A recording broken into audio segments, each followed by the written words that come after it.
Ironized Yeast presents Lights Out. Everybody.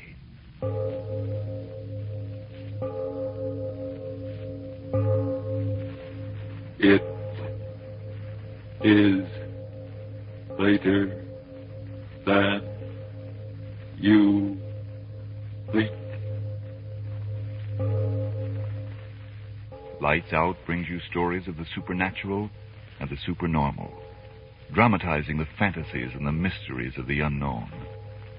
We tell you this frankly, so if you wish to avoid the excitement and tension of these imaginative plays, we urge you, calmly but sincerely, to turn off your radio now.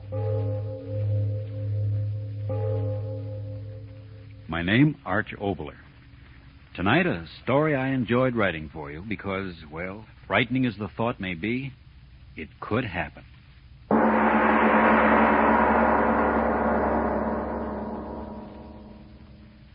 And furthermore, I might speak frankly, my dear Diane, the basic thing wrong with woman is her nose. Let's cut it off. Russell Adams. Then there's the matter of her ears.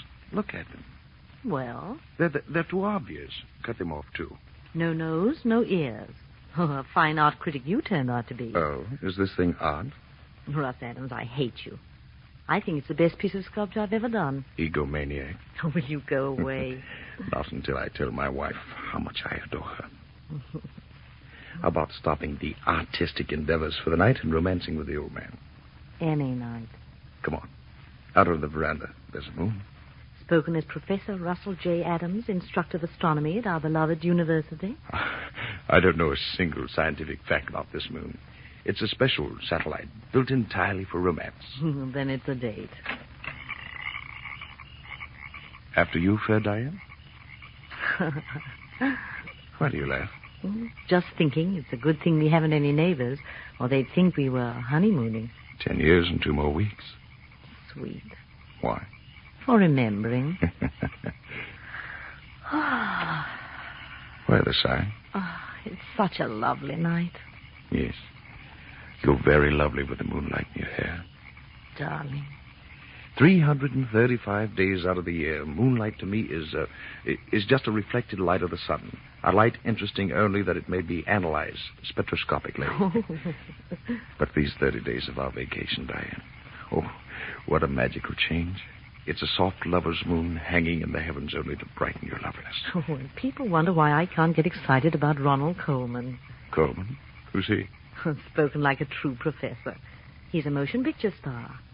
An absolute paragon of romance. Oh, well, perhaps I shouldn't neglect my movie-going. Oh, so much I mean, with such paragons to teach one. You do all right. Oh, Russell. What's the matter? I saw the brightest shooting star. Is that all? The way you gasp, I thought you saw the angel of death himself galloping over those meadows.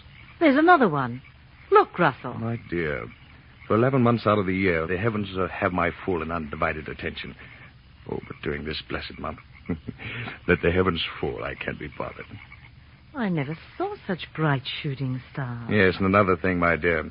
As the wife of an accredited professor of astronomy, I think it no more than fitting that you give the phenomena that you observed its proper name, namely the fall of a meteor. There's another one.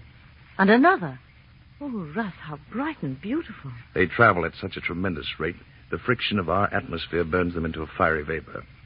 There's more of them. Look, one after the other. I've never seen so many shooting stars. I mean so many meteors in all my life. Oh, so that's why you wanted me out here. You knew about this meteor shower, didn't you? It's one of heaven's free spectacles in this constellation. Every 3 years, and this happens to be the 3rd year.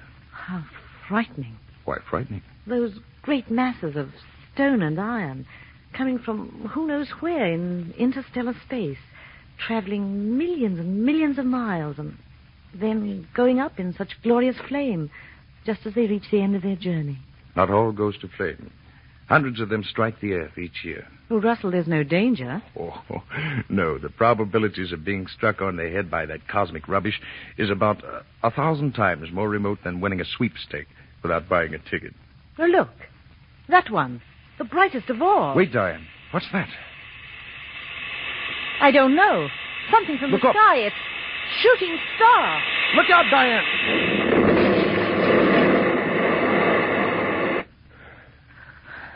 Russ. All right, dear.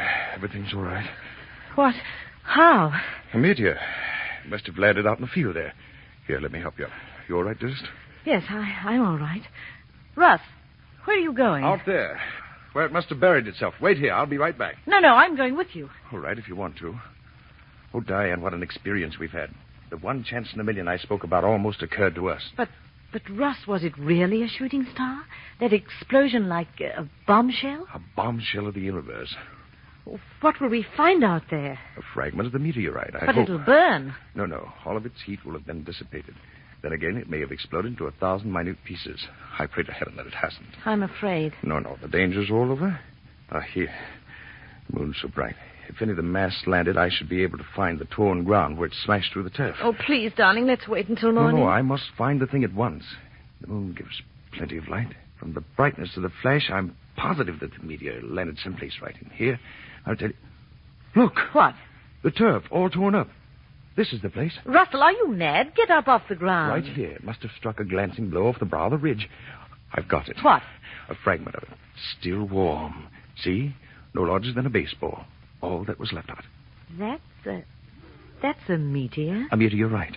All that's left of the meteor that burned and exploded. What a find. Drop it, Russ.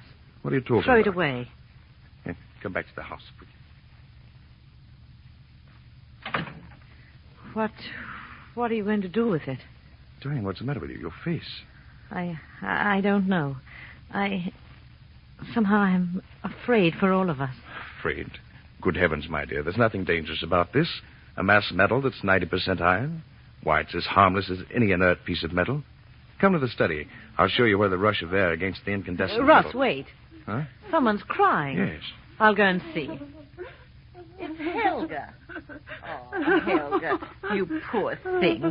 We forgot all about you. Oh, Mrs. Adams, it was exploding. Now, everything's all right, Helga. What's going on, Diane? Oh, poor Helga. The explosion frightened her out of her wits. Oh, Mr. Professor Adams, we die. We all die. Don't be a the fool. The fire, it come from the sky. It kill us. It kill you and me and everybody. We die. Everybody die. Stop it. For heaven's sake, stop that. Sky. Take care of it, Diane. Give her a sedative or something. All right, Russell. All right now, Helga. Everything's all right. I'm going to get at this meteorite, so please quiet the dumb fool down as quickly as you can. All right, Russ. Superstitious idiot. Simple phenomena, and she thinks the world's ending. Simple little meteorite. Iron, a bit of nickel content. Nothing particularly unusual. Oh, Diane, quiet her down, will you? Yes. She'll be all right. You look a little rocky yourself. Here, sit here. She's very frightened. Yeah, and even you, Diane. Well? Well, you've acted so strangely, as if this inert piece of cosmic metal could cause some supernatural ability. What are you going to do with it? Nothing. Examine it. Here, I'll take some of this nitric acid. Where's that bottle? Yeah. Now watch closely, and I'll show you that the stone consists of ordinary elements. Iron. Russell. What? This mark on it. How strange. Yeah. Funny I hadn't noticed it before. Circles the entire stone. I wouldn't be a bit surprised that a blow right here would break it in half. Yes, I think I'll try to do that. No, Russ. Leave it alone. Good heavens, Diane. Nothing but a stone. All I'm going to do is try and break it along this fissure. See, I had a hammer and a stone. Yeah. What if the stone break? Almost solid metal. I'll try. By George, it did. Clean in half. What? Look. What's inside? Flash. Oh, Russ, how... Negative gray protoplasmic. No, it can't be. It can't. This is a meteor. It came from out there. There is no flesh. Nothing could live. Russ, look. Huh? It's growing. Growing?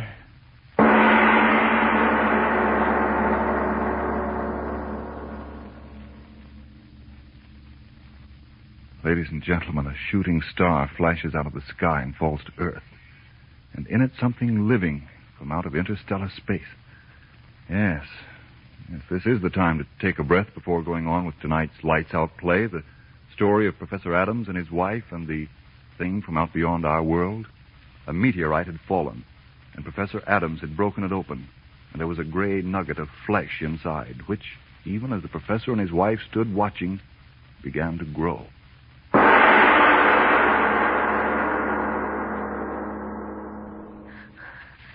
Faster and faster. Gray flesh. Growing. Oh, Russ, I'm afraid. No, Diane. No, wait. Control yourself. This is something we've got to see, both of us, calmly, so we can tell others clearly what we saw. I'll try. Oh, Russ, keep your arm around me. Larger and larger. Listen, the noise as it grows. I hear it. When will it stop? When? Look. I can't.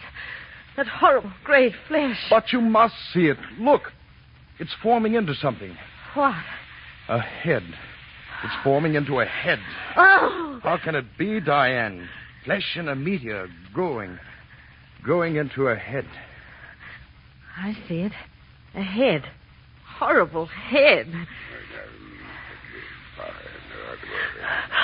Diane, you heard. Yes. A head without body speaking.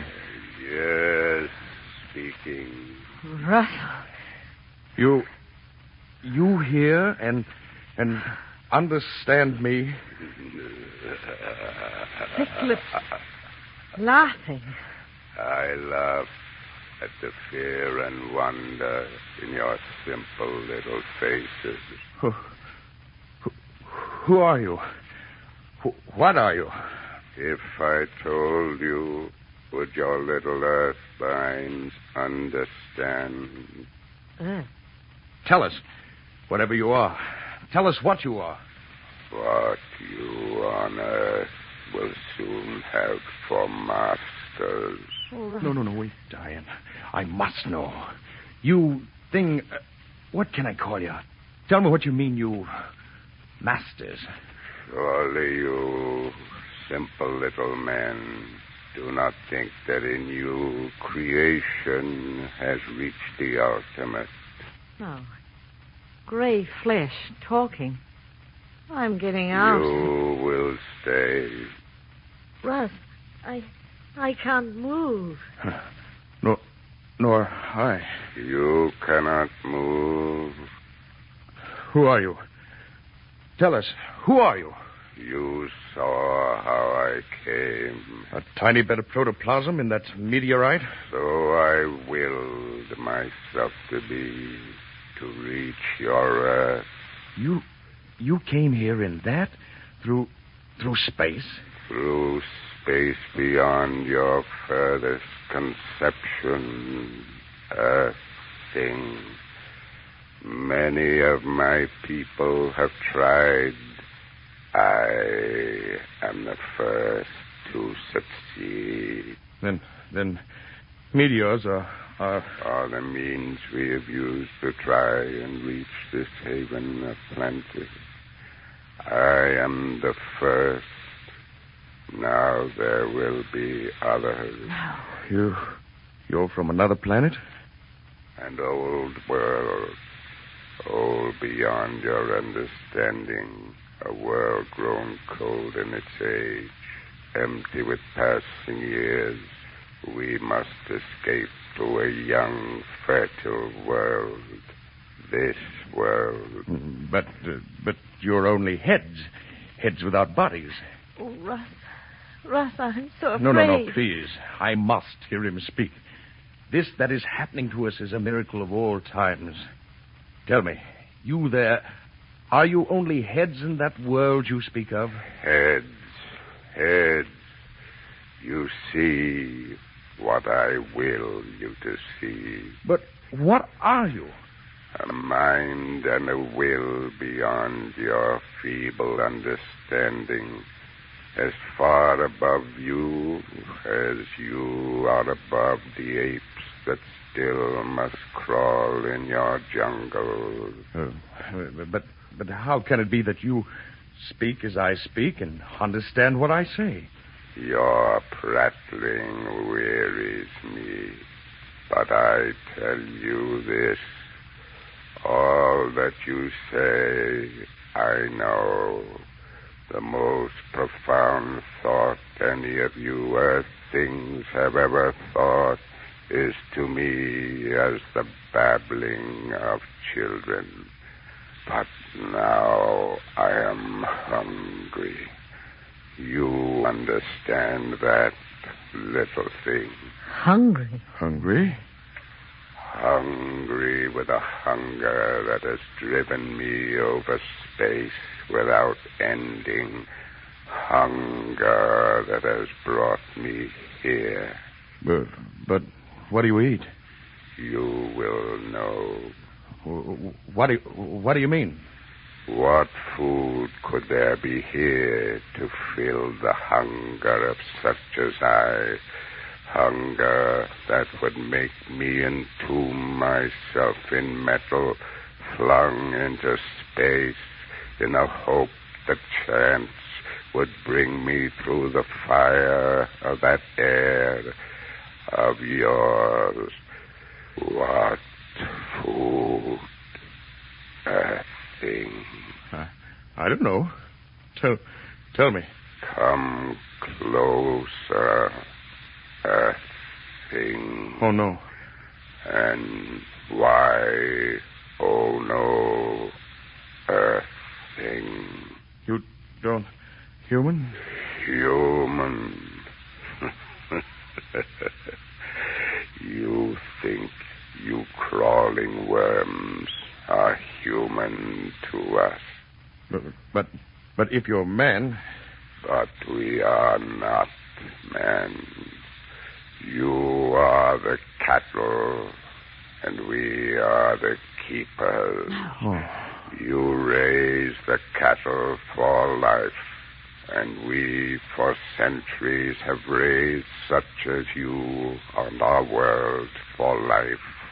But now, as I told you, our world has grown too old and too cold. The herds of you die, and we grow hungry. That is why I am here. We need new cattle. Here there are so many of you. Earth woman. Russell, it spoke to me. We've got to get out of here. Earth woman. No. Stop it. Don't look at me. Stop it. Come No. closer. Don't listen to him, Diane. Closer. No. Don't move, Diane. Stay where you are. Stay right there. You hear only me, Earth woman. Only you. No, Diane. No. Don't say that. Don't look at that monster, Diane. Don't look at Closer, Diane. Yes. No. Closer. No, Diane. Stand still. Don't move toward it. Don't. Closer, No. Diane. Thing. Closer. Monster. Not Diane. Diane, I beg of you, don't go closer to it. Closer. No. Closer. Closer. I'll kill you. Closer. If I could only get to you. Closer. Soon you will move to me as she No. is. No. Closer. Diane, Closer. if I could move. Closer. Diane, Closer. I've got to find the way. The strength to stop him. Diane, you're almost... I've got to. Closer. That bottle. Nitric acid. The bottle. Closer. Got it. Closer. Yes. Close to Yes, me. close to you, monster. Take this.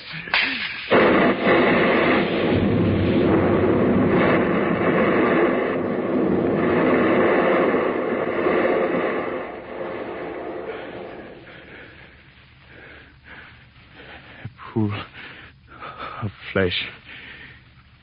Flesh. That's all. Diane, wake up. Open your eyes. I've killed the thing.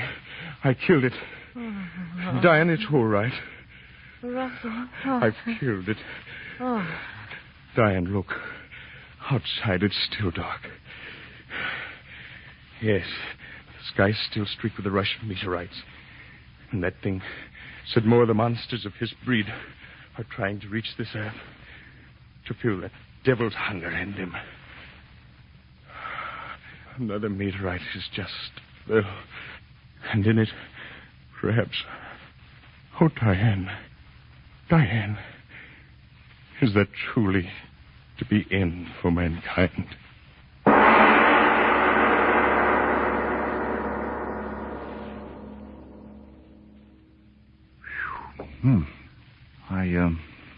Mr. Obler, will the end of the world come that way? Well, Frank, if you mean will the end for mankind come out of interstellar space in the form of a flying meteor, well, there are some mighty interesting theories along that line. The amazing thing about it, Frank, is that there are so many logical and thoroughly possible ways in which the entire tribe of mankind could be wiped off the earth at any moment. I'm not talking about famine or what's close to all of us, war. I mean other ways. A star moves into our darkness from somewhere out there in the blackness of interstellar space, and the pull of its presence might turn our spinning globe headlong into the sun. In a split second, all of mankind, all his buildings, his wonderful possessions, his precious little pile, would go up in a flash of fire.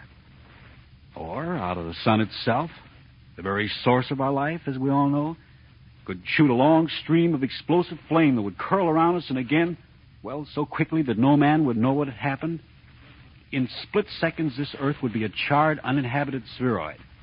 Yes, when one stops to think what a tiny little grain of sand this haughty world of ours actually is in the dark sea of space, and when we realizes how precarious little mankind's hold is on this earth, the spectacle of man's inhumanity to man becomes a cosmic joke.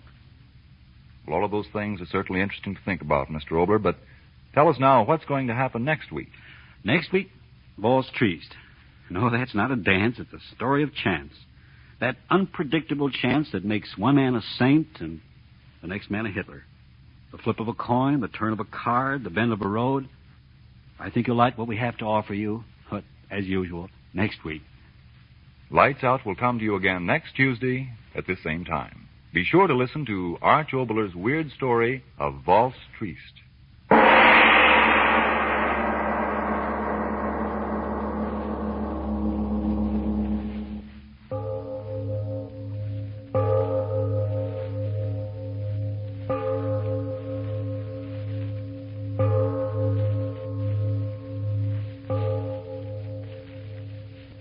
It is later than you think.